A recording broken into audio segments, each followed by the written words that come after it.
আজকে আদালতে তিনটা ম্যাটার কার্যধারা ছিল।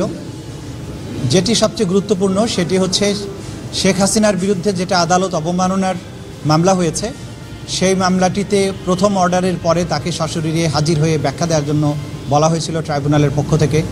সেই সময় তিনি হাজির হননি।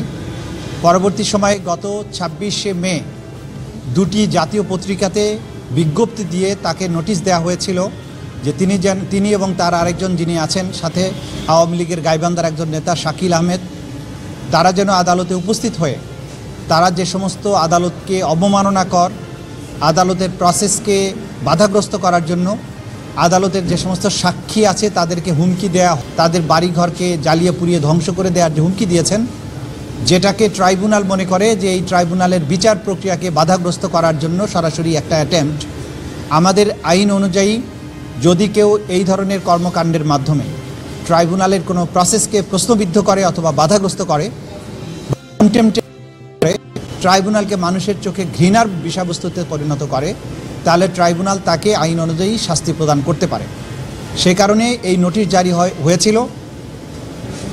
সাধারণভাবে যে নোটিশটা বাড়িতে গিয়ে জারি করা হয় সেটা জারি হয়েছে। দ্বিতীয় দফায় পত্রিকাতে নোটিশ জারি হয়েছে, তারপরেও তারা আজকে পর্যন্ত হাজির হননি। আদালত ন্যায় বিচারের স্বার্থে আরেকটা শেষ সুযোগ দিয়েছেন। আগামী 20শে জুন তারিখে এই বিষয়ের উপরে শুনানি অন্তে আদালত এই বিষয়টি নিষ্পত্তি করবেন বা আদেশ দেবেন, এটা আদালত বলেছেন।